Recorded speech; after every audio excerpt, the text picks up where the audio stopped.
BA part third प्रथम प्रश्न पत्र मनुस्मृति द्वितीय अध्याय 125 से 141 पद्य डॉक्टर मनीषा गोदारा स्वाचार्य संस्कृत राजकीय बांगड़ महाविद्यालय ड्यूटी।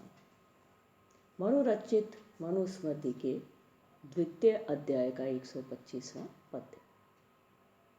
आयुष्मान भव सौम्य इति वाच्यो विप्रो अभिवादने अकारश्च अस्य नाम्नो अन्ते वाच्ये पूर्वाक्षर प्लुत।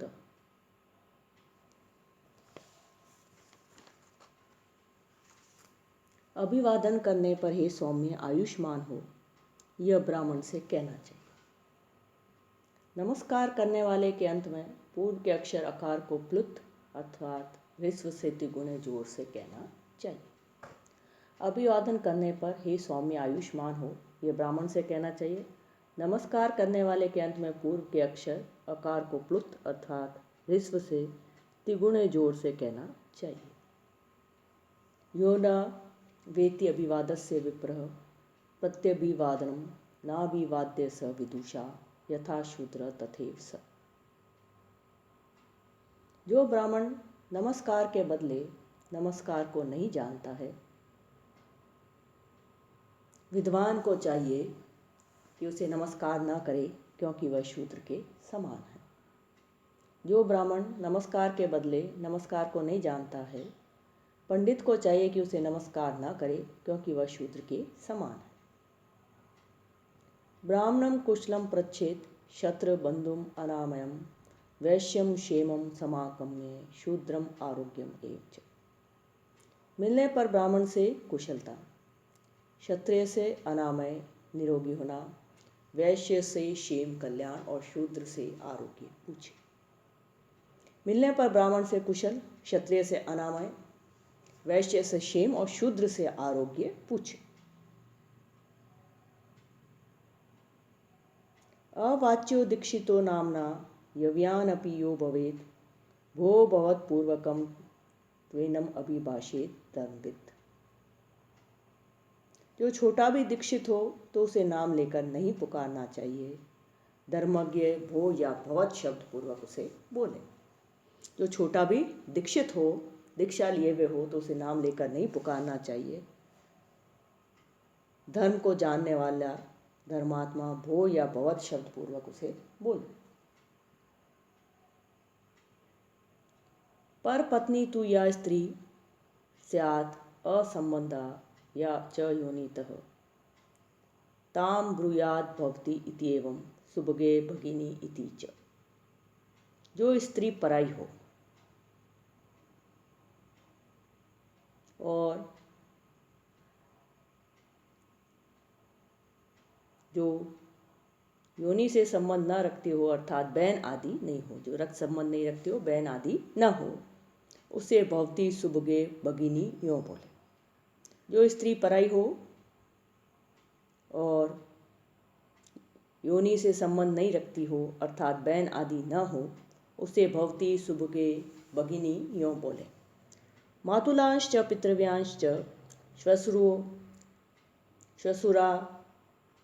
श्वशुरान् ऋत्विजो गुरुन् असौ अहम इति ब्रूयात् प्रत्युत्थाय यवीयसः।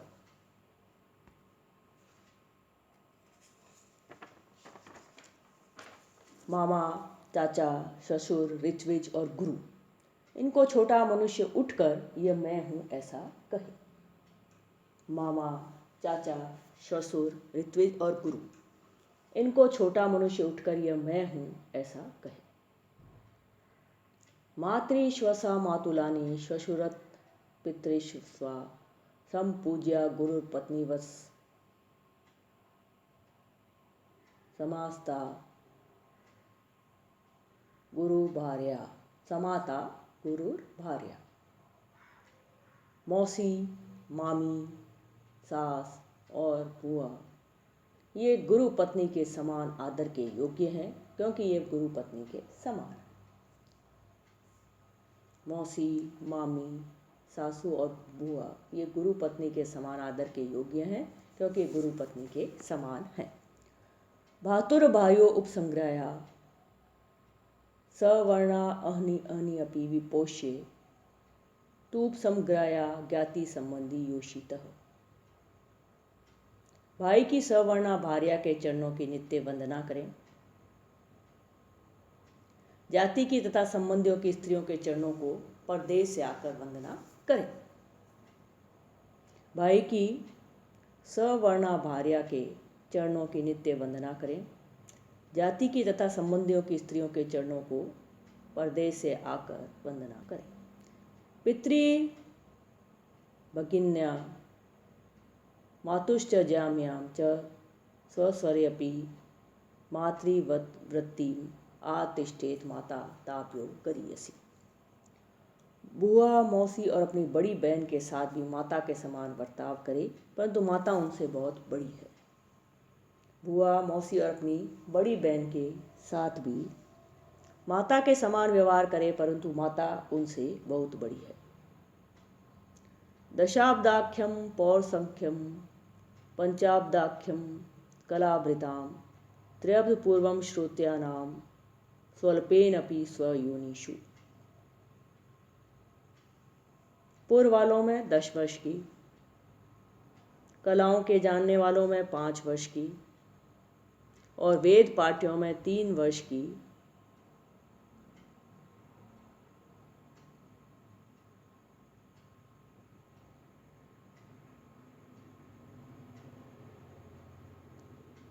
छोटी बड़ी का विचार नहीं है, परंतु अपने कुल वालों में थोड़ी सी भी छुटाई बढ़ाई का भी विचार होता है।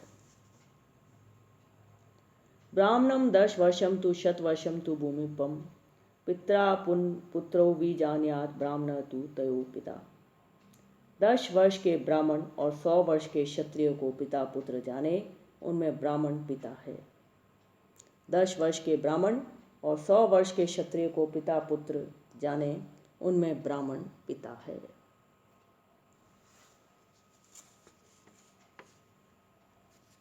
वित्तम बंधुर्वय कर्म विद्या भवति पंचमी एतानि मान्य स्थानानि गर्यो यद यद उत्तरम। धन, बंधु, आयु, कर्म और 5वीं विद्या, ये मान्यता के स्थान हैं। जो जो पीछे हैं वही पहले से बड़ा है, अर्थात धन से बंधु बड़ा है, बंधु से आयु, आयु से कर्म और कर्म से विद्या बड़ी है। धन, बंधु, आयु, कर्म और 5वीं विद्या, ये मान्यता के स्थान है। जो जो पीछे है वही पहले से बड़ा है, अर्थात धन से बंधु बड़ा है, बंधु से आयु, आयु से कर्म, कर्म से विद्या बड़ी है। पंचानाम त्रिषु वर्णेषु भूयांसी गुणवंती च यत्र स्यु सो अत्र मानः शूद्रो अपि 10वीं गतः। तीनों वर्णों में 5 गुणों में से बहुत से गुण जिसमें हो वह सम्मान के योग्य है, और 90 वर्ष से अधिक आयु वाला शूद्र भी मान्य है। तीनों वर्णों में से 5 गुणों में से बहुत से गुण जिनमें हो वह सम्मान के योग्य है, और 90 वर्ष से अधिक आयु वाला शूद्र भी सम्मान्य है, मान्य है।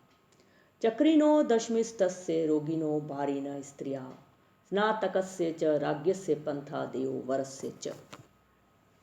चक्रिनो दशमिस्थस्य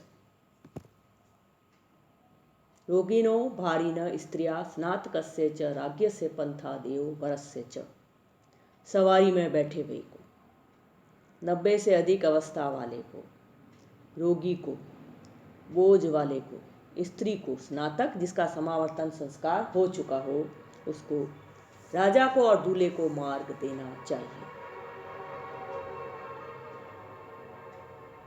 सवारी में बैठे हुए को, 90 से अधिक अवस्था वाले को, रोगी को, बोझ वाले को, स्त्री को, स्नातक जिसका समावर्तन संस्कार हो चुका हो उसको, राजा को और दूल्हे को मार्ग देना चाहिए। तेषां तु संवेतानां मान्यो स्नातक पार्थिवो राज स्नातकयोश्च एव स्नातको नृपमान भाग। उन इकट्ठे हुएयों में से स्नातक और राजा मानने के योग्य हैं, और राजा तथा स्नातक, इन दोनों में स्नातक ही राजा से अधिक मान्य है। उन इकट्ठे हुओं में से स्नातक और राजा सम्मान के योग्य, मान्य के योग्य है, और राजा तथा स्नातक, इन दोनों में से स्नातक ही राजा से अधिक मान्य, राजा से अधिक सम्मान का पात्र है। 140वां पद्य। उपनीयतु य शिष्यम वेदम अध्यापयेत् द्विज सकल्पम सरहस्यम च तम आचार्यम प्रचक्षते। इसमें आचार्य का लक्षण बताते हुए मनु कह रहे हैं, जो ब्राह्मण शिष्य का यज्ञोपवीत कर उसे यज्ञ विद्या तथा उपनिषद युक्त वेद पढ़ाता है, उसे आचार्य कहते हैं। जो ब्राह्मण शिष्य का यज्ञोपवीत कर उसे यज्ञ विद्या तथा उपनिषद सहित वेद पढ़ाता है, उसे आचार्य कहते हैं। उपनीयतु य शिष्यम वेदम अध्यापयेत् द्विज सकल्पम रहस्यम च तम आचार्यम प्रचक्षते। जो ब्राह्मण शिष्य का यज्ञोपवीत कर उसे यज्ञ विद्या तथा उपनिषद युक्त वेद पढ़ाता है, उसे आचार्य कहते हैं। 141वां पद्य। एक देशम तु वेदस्य वेदांगन्यप्यपि वा पुनः यो अध्यापयति वृत्ति अर्थम उपाध्याय स उच्यते। और जो ब्राह्मण वेद के एक भाग अथवा वेदांगों को जीविकोपार्जन के लिए पढ़ाता है, जीविका के लिए पढ़ाता है, वह उपाध्याय कहलाता है। जो ब्राह्मण वेद के एक भाग अथवा वेदांगों को जीविका के लिए पढ़ाता है, वह उपाध्याय कहलाता है।